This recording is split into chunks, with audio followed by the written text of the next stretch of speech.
Cette vidéo vous est présentée par la boutique universludo.ca. Rendons les jeux accessibles à tous.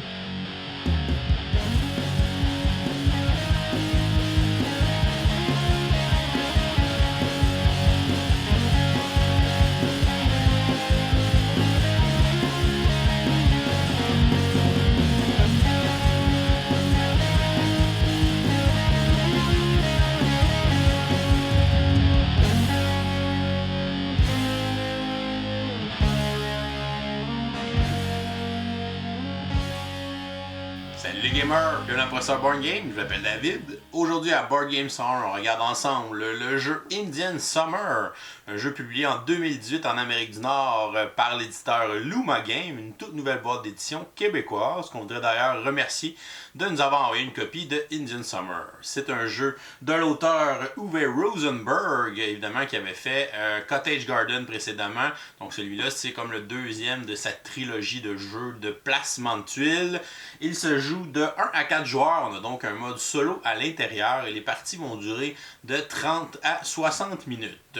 C'est un jeu de placement de tuiles un peu à la Tetris comme Cottage Garden ou Patchwork. Et le but du jeu, ça va vraiment être une course. Donc le premier joueur à remplir son plateau au complet avec des tuiles a des bonnes chances de gagner. En fait, il va déclencher la fin de la partie. Et après ça, s'il n'y a aucun autre joueur qui réussit à remplir son plateau, il va l'emporter.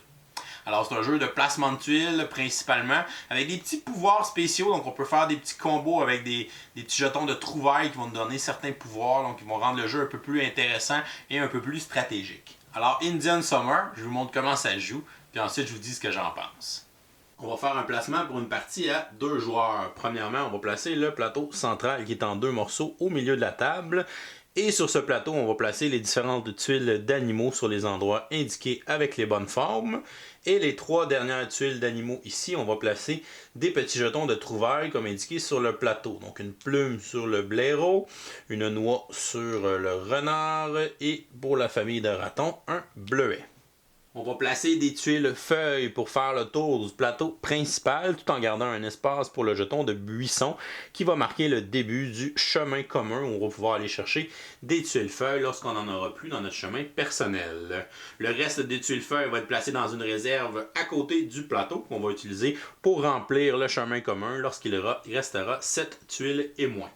On va se faire une réserve avec les tuiles d'écureuil et on va placer des réserves pour les différents jetons de trouvailles, les bleuets, les noix, les champignons et les plumes. Chacun des joueurs va recevoir un plateau sol et un jeton de sac à dos. De l'autre côté de son jeton de sac à dos, on a un petit aide-mémoire sur les différents pouvoirs des jetons trouvailles. Les joueurs vont commencer avec 3 jetons trouvailles, donc un bleuet, une noix et un champignon qu'ils vont placer sur leur jeton de sac à dos. Par la suite, les joueurs vont piocher des tuiles feuilles de façon à avoir au début de leur chemin 2 tuiles vertes de 3 cases, 2 tuiles oranges de 4 cases et une tuile rouge de 5 cases. Par la suite, on va déterminer le premier joueur qui est tout simplement le dernier joueur à avoir fait une randonnée en forêt et ce joueur va tout simplement prendre le jeton botte. Le but du jeu sera de placer des tuiles feuilles sur notre plateau sol personnel de façon à remplir toutes les cases de notre plateau. Le premier joueur à remplir toutes les cases de son plateau va déclencher la fin de la partie. Ensuite, on va finir le tour de jeu en cours pour que chaque joueur ait joué le même nombre de tours. Et le joueur qui a terminé son plateau personnel va gagner la partie. Si plusieurs joueurs réussissent à finir de remplir leur plateau personnel, on va départager l'égalité avec les jetons de trouvailles restants pour chacun des joueurs. À son tour de jeu, un joueur devra effectuer une action principale et pourra, s'il le veut, effectuer des actions supplémentaires avant ou après son action principale. La première action principale qu'un joueur peut effectuer est évidemment de prendre une des 5 tuiles de son chemin personnel et de la placer sur son plateau sol sur n'importe quelle case libre. Donc un joueur pourrait prendre pour commencer la tuile orange et venir la placer ici sur son plateau personnel.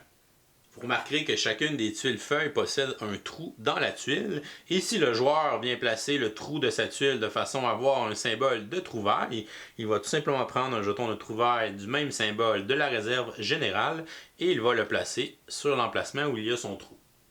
Il y a évidemment quelques règles de placement à respecter lorsqu'on vient placer une tuile feuille sur notre plateau personnel.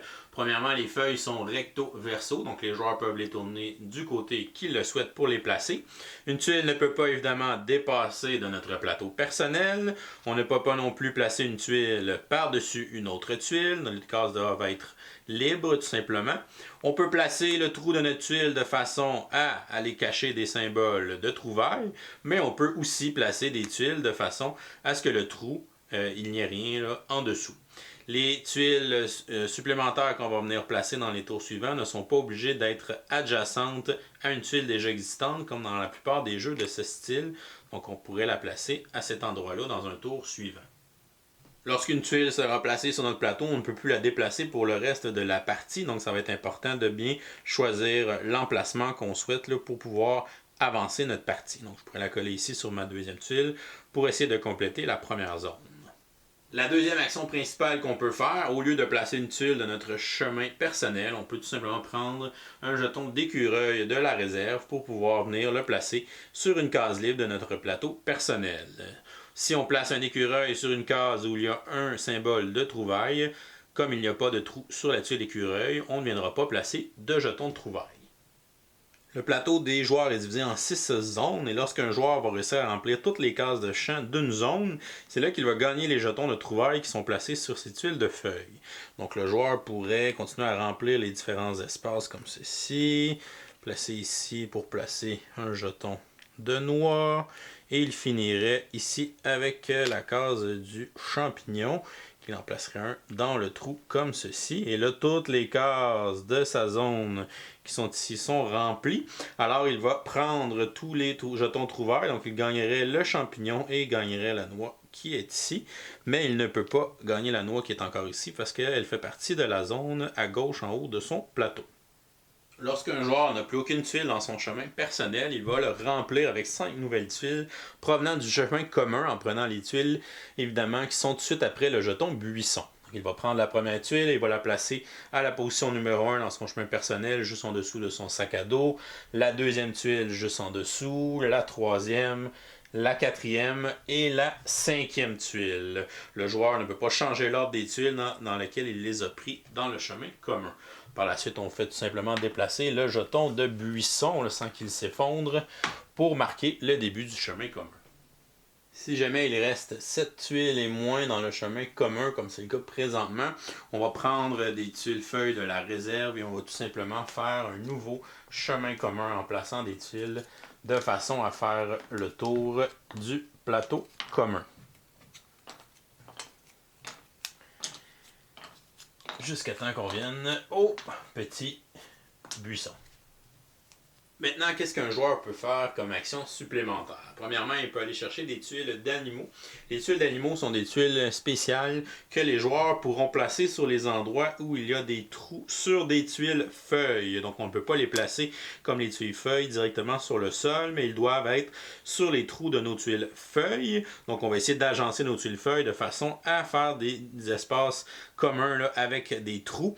Et on ne peut pas les placer sur les emplacements où il y a encore des jetons de trouvailles. Donc ici, je ne pourrais pas venir placer un papillon parce qu'il y a encore une noix que je n'ai pas ramassée. Il faudrait que je complète la section qui est ici préalablement. Par contre, ici, comme j'ai 3 trous adjacents, je pourrais prendre la tuile avec les oiseaux et je pourrais venir la placer sur les emplacements où il y a des trous. Qu'est-ce que ça donne de placer des tuiles d'animaux? Bien, ça va nous redonner tout simplement toutes les trouvailles qui sont en dessous de ces trous-là. Donc, je gagnerais un bleuet et un champignon tout simplement en plaçant ma tuile d'animaux, qui est une action supplémentaire. Ça me permet de ramasser plus de jetons trouvailles qu'on va pouvoir utiliser pour faire leur pouvoir. Si on réussit à placer les tuiles d'animaux à 4 espaces, on va tout simplement aussi gagner le jeton de trouvailles qui se trouve sur ces tuiles. Comme autre action supplémentaire, on peut aussi échanger nos jetons de trouvailles qui sont dans notre sac à dos en utilisant les différents ratios de la table d'échange. Donc les bleuets sont les jetons avec la moindre valeur, ensuite les noix, les champignons et les plumes sont les jetons avec le plus de valeur. Donc on peut échanger 2 champignons pour une plume ou 2 noix pour un champignon ou 2 bleuets pour une noix. Ou on peut échanger tout le temps vers la version du bas. Donc, je peux échanger une plume contre un champignon contre une noix et une noix contre un bleuet. On peut faire des échanges le nombre de fois qu'on veut. Ce sont des actions supplémentaires. Une autre action supplémentaire qu'on peut, c'est utiliser nos différents jetons de trouvailles. Donc les bleuets et les noix nous permettent des actions supplémentaires aussi qu'on peut effectuer. Donc si on dépense un jeton de bleuet, on peut remplir notre chemin personnel, même s'il nous reste des tuiles à l'intérieur de celui-ci. On prend toujours les tuiles les plus près du jeton de buisson et on va les ajouter à notre chemin personnel pour remonter à 5 tuiles. Si on est déjà à 5 tuiles, on peut dépenser un autre jeton de bleuet pour se monter à 6 tuiles dans notre chemin personnel, mais c'est le maximum qu'on peut atteindre. Même si j'ai d'autres jetons bleuets, je ne peux pas les dépenser pour acheter une 7e ou une 8e tuile feuille. On peut aussi dépenser un jeton de noix pour aller se chercher une tuile écureuil dans la réserve et venir la placer sur notre plateau dans une case libre, comme ici par exemple, pour boucher les trous. Pour les jetons de champignons et de plumes, ce ne sera pas une action supplémentaire, mais bien une action principale alternative qui va remplacer notre action principale normale lorsqu'on va décider de jouer un de ces jetons-là. Ces jetons-là sont limités à 1 par tour, donc je pourrais jouer soit un champignon ou soit une plume pour activer une action principale alternative. Si un joueur décide de jouer un jeton de champignon, il pourra faire l'action alternative suivante, c'est-à-dire qu'il va choisir 2 adversaires et il va aller voler la première tuile de leur chemin et il va pouvoir la placer. Donc ça va lui permettre de placer 2 tuiles d'un seul coup. Dans une partie à 2 joueurs, comme il y a seulement un adversaire, on va lui voler sa première tuile et on va prendre la première tuile du chemin commun. Donc en jouant un champignon, je peux placer ces 2 tuiles-là sur mon plateau dans le même tour de jeu. Donc je pourrais placer ça ici de façon à aller placer un bleuet sur mon plateau et je pourrais placer celle-ci comme ceci pour avoir un deuxième bleuet sur mon plateau. Si un joueur choisit plutôt de jouer un jeton de plume, il va pouvoir activer l'action alternative de jouer 2 tuiles de son chemin personnel sur son plateau. Donc je pourrais jouer cette tuile-là ici dans le coin.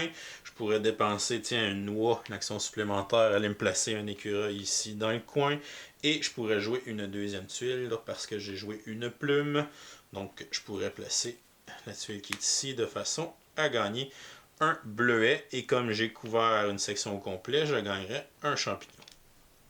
Lorsqu'un joueur réussit à placer une tuile pour terminer son plateau, donc s'il place la dernière tuile, il placerait un jeton de champignon qu'il gagne automatiquement parce qu'il a fini de remplir la dernière section de son plateau, il déclenche la fin de la partie. Comme il est le premier joueur, on va terminer le tour de jeu, c'est-à-dire que l'autre joueur aura un dernier tour pour essayer de compléter le plus d'espace possible sur son plateau, de façon à ce que les joueurs aient joué le même nombre de tours durant la partie. Pour son dernier tour, il décide de jouer sa plume qui lui permettra de jouer ses 2 dernières tuiles feuilles sur son plateau de façon à couvrir le plus d'espace possible. Donc ici, il va quand même placer un jeton de noix à cet emplacement-là et il va placer tout simplement l'autre tuile de façon à couvrir le plus d'espace possible. Ensuite, les 2 joueurs vont convertir toutes les trouvailles restantes de façon à avoir des noix en utilisant la charte d'échange du plateau principal. Donc ici, je pourrais échanger chacun de mes champignons contre une noix tout simplement et je pourrais échanger mes 2 bleuets contre une noix également. Le joueur qui est ici pourrait échanger son champignon contre une noix, tout simplement. Ensuite, les joueurs qui ont encore des espaces libres sur leur plateau vont dépenser des noix pour aller se chercher des tuiles d'écureuil. Donc ici, j'ai 5 espaces, j'ai 5 noix. Je vais les dépenser pour aller me chercher 5 écureuils que je vais venir placer dans les espaces restants. Et de cette façon, les 2 joueurs ont complété leur plateau au complet. On va donc devoir aller au bris d'égalité. Donc on va finir de ramasser les trouvailles qui nous restaient sur notre plateau lorsqu'on a complété les dernières zones. Lui, bon, ça il l'avait depuis longtemps en fait. Et on va regarder tout simplement celui qui a le plus de noix. Donc le joueur qui est ici a 3 noix, celui qui est ici en a 2. Donc le joueur gagnerait ici le bris d'égalité. Si jamais le joueur n'avait pas eu assez de noix et qu'il avait manqué d'écureuil, qu'il avait eu une case libre, ben tout simplement, c'est le joueur qui a complété son plateau qui va remporter la partie. Et voilà, c'est comme ça qu'on joue à Indian Summer. Je vous reviens avec mon opinion personnelle. Qu'est-ce que je pense de Indian Summer? On va commencer par les points positifs. Donc, j'aime beaucoup la façon, donc c'est coloré, les tuiles, ces couleurs qui sont très belles. Donc, on a l'impression d'avoir fait de quoi de très beau quand on termine, là, qu'on a plein de petites feuilles sur notre plateau. Donc ça c'est vraiment bien. Le matériel aussi, c'est principalement tout du carton pour les tuiles, donc c'est quand même assez épais. Assez standard là, des autres jeux comme Cottage Garden, Patchwork dans ces jeux-là. Donc c'est très bien pour ça. Le jeu est quand même très simple. Les parties sont rapides. Donc pour vrai, à 2 joueurs, ça prend à peine 20 minutes. 20 minutes même pour la première partie, là, tellement c'est rapide.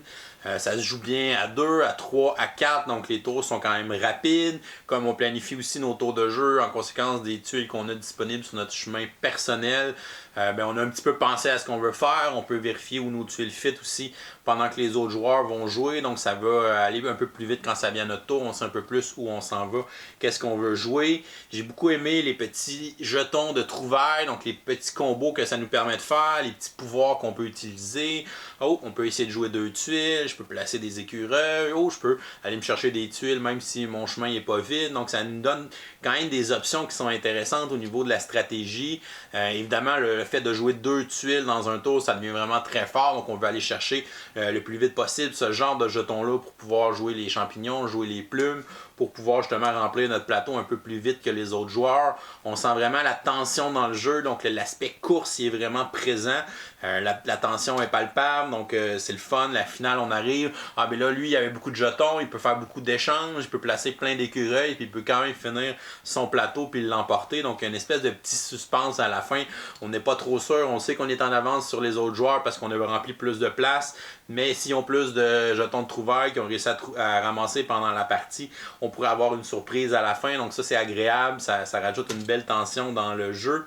Les petites tuiles d'animaux qui rajoutent un petit peu de profondeur. Le fait qu'on va organiser nos choses pour que même si je mets des places qu'il y a des trous, qu'il n'y a pas de trouvailles en dessous, je vais venir les placer pour les positionner de façon adjacente, pour aller placer des animaux là qui vont me redonner des tuiles de trouvailles. Donc ça va me générer plus de jetons, ça va me donner plus d'options. Il y a quand même des combos qui sont intéressants à faire là, dans le jeu. Donc ça, c'est très bien réussi.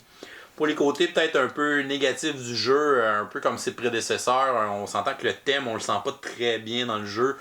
Donc oui, c'est une balade en forêt, mais on place des tuiles, on essaye de faire une espèce de casse-tête.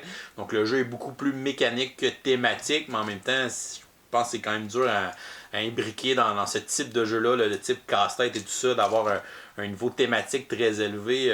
J'ai rarement vu ça dans les jeux de placement de tuiles de ce style-là. Ensuite, le coût du jeu, il est quand même une soixantaine de dollars, 60-65 $ environ en boutique. Donc c'est quand même juste du matériel en carton. Si on compare à d'autres jeux dans le même style, c'est un petit peu plus cher, même si c'est quand même du matériel de qualité, là, ça revient cher dans un jeu de cette gamme-là.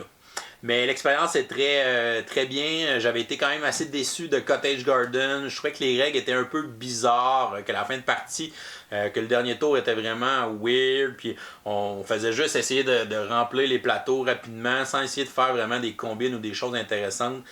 Tandis que dans Indian Summer, je pense qu'il a réussi à corriger le tir puis à amener des choses qui sont intéressantes, qui permettent de développer un petit peu plus de stratégie dans le jeu. Donc je vais lui donner quand même une note de B. Donc c'est un bon jeu de placement de tuiles, assez léger, mais qui réussit à aller chercher une belle petite profondeur stratégique, puis quand même vraiment une belle tension si vous aimez les jeux de style course, qui sont pas d'habitude ma tasse de thé, mais dans celui-là, j'ai senti que c'était amusant, c'était bien présenté, donc j'ai eu beaucoup de plaisir quand même à jouer avec Indian Summer. Donc c'est tout pour aujourd'hui. Si jamais vous n'êtes pas encore abonné à notre chaîne, vous pouvez cliquer à notre petit bonhomme ici en bas.